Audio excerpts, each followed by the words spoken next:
On August 7, 1942, 4,200 United States Marines landed on Guadalcanal carrying a gun built by Eugene Reising, a man who had spent 40 years designing weapons under John Browning and had every reason to believe in what he had built.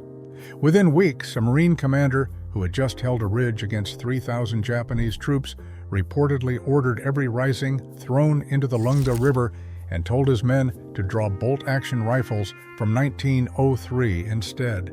The Army had flagged the problem months earlier. The warning was in the record. Someone read it, and someone signed the contract anyway. This is not a story about a bad gun.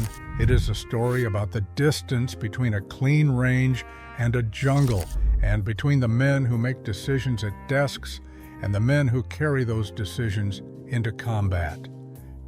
Harrington and Richardson Arms Company in Worcester, Massachusetts contracted to manufacture the design, and the gun that came off that line was, by almost every measurable standard, a serious weapon.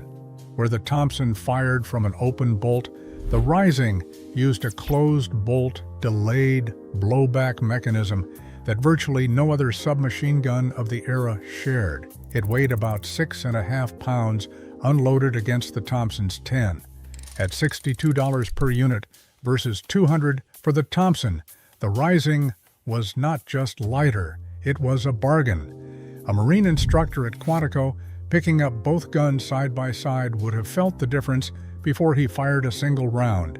The Reising pointed naturally. The balance was forward of the pistol grip, the way a precision instrument sits in a trained hand. In his hand, the Reising was already winning. The Army tested it at Fort Benning in November 1941. Parts failed. A second test at Aberdeen Proving Ground in 1942 produced only 2 malfunctions in 3,470 rounds, a result most submachine guns of the era could not match.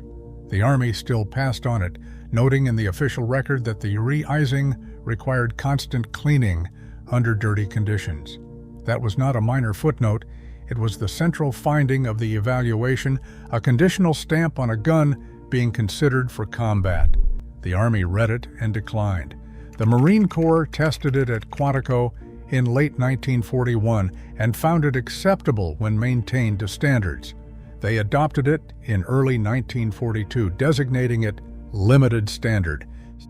6 weeks after Pearl Harbor, the decision that determined what those 4,200 Marines would carry onto Guadalcanal was made not on a range but at a desk. A procurement officer in Washington looked at the test summary and at the Thompson inventory. The Thompson column was empty. All production was committed to the Army and foreign contracts, and the Marines were not on the list at all. The Reising column showed a price and a delivery date. That was the moment. Not a battlefield, a shortage, a signature. The Marines were not naive about what they were accepting. They knew the cleaning caveat was in the Army record. They signed anyway because there was nothing else to sign. That is what separates this story from a scandal and makes it a tragedy. A shortage created a decision created a risk, and that risk was never communicated to the men who would carry it. The 1st Marine Division landed on Guadalcanal, stepping into an environment Aberdeen had never simulated. Guadalcanal was humidity that corroded metal overnight, mud that worked into mechanisms with a patience no range test could replicate, and sand that got into everything and stayed. The tight internal clearances that made the Reising accurate on a clean range became exactly the problem. The tolerances engineered for precision became traps for tropical dirt that did not exist at any American proving ground. The gun that had won on paper was being defeated by conditions that paper had never described. Within weeks, the reputation of the gun had collapsed. Magazines rusted, the clearances choked on sand, and powder fouling. Men reported stoppages mid-engagement, the trigger pulling against nothing, the bolt refusing to cycle. Clearing a malfunction under fire is not the same as clearing one on a range. On a range, it is an inconvenience. In the dark on Guadalcanal with a Japanese assault coming through the jungle, it was something else entirely. Lieutenant Colonel Merritt Edson had just held a ridge against some 3,000 attacking Japanese troops with roughly 800 men.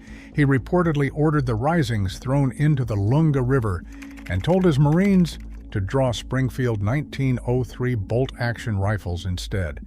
The primary document has never been confirmed, but the account is so widely and independently attributed that it functions as something more durable than rumor. What it captures is real. The commander of one of the most elite units in the American military decided that a bolt action designed in 1903 was more trustworthy than a modern submachine gun issued in 1942. When that verdict comes from that kind of man, in that kind of moment, it is not a complaint, it is a reckoning. When Army units arrived with M1 Garands, Marines began trading for them without orders, without paperwork, and without explanation. The official designation said, "limited standard." The men said something shorter and not printable. The Quantico test board phrase, "acceptable when maintained to standards," was a conditional approval written by people who understood exactly what that condition meant in practice. The cleaning requirement was not hidden. It was documented, absorbed into a procurement decision made under shortage pressure, and then it stopped traveling. It never reached the men who needed to know it. The distance between its presence in an official record and its absence in the understanding of the men carrying the gun is the true cost of that decision. Someone read the board report, moved on, and left a door open. Guadalcanal walked through it, but the failure did not belong to Eugene Reising. The closed bolt design he patented in 1940 was, for submachine guns of that era, genuinely ahead of its time, a feature virtually no other submachine gun of the period shared. His accuracy figures were legitimate. His weight reduction was real. He was not a fraud pitching something he knew was flawed. He was a precision instrument designer who built a precision instrument and watched it get sent to a place that destroys precision. The Reising was replaced by the M1 carbine as soon as supply allowed. Surviving guns went back stateside to guard installations where conditions were clean and stakes were lower. Some went to Canadian and Soviet forces. The 1st Marine Division never carried them into frontline Pacific combat after 1943. No single person in this story intended for any of it to happen. A shortage created a procurement decision. A procurement decision created a risk, and that risk was not passed down to the men. That is how institutions fail people without any individual designing the failure. The men who paid for the decision were not the men who made it, and in situations like this, they never are. Eugene Reising kept working after the war, designing rifles for Mossberg, Marlin, Savage, and Stevens. He held more than 60 patents across a career that outlasted the conflict by more than 2 decades. He died on February 21, 1967, at 82 years old. His name is permanently attached to one of the worst remembered weapons of the Pacific Campaign, and the argument about whether that reputation is deserved has not stopped in the 80 years since. The engineers who study his patents do not find a man who cut corners. They find a man whose work the war outran. The men who handle the Reising at gun shows today notice the same things the Quantico instructor noticed in 1941. It is light. The action is smooth, the mechanism is thoughtful. They set it down knowing exactly why it has the reputation it has. And that knowledge does not resolve the tension, it deepens it. 2 men at a gun show, one holding a Reising and one holding a Thompson, are having the same argument being made in 1942. The man with the Reising is arguing on paper, lighter, cheaper, more accurate, ahead of its time. The man with the Thompson is arguing from the jungle, reliability in the conditions that actually exist. not the conditions that were planned for. Neither man knows he is repeating a conversation that started when America was cornered, desperate, and out of options.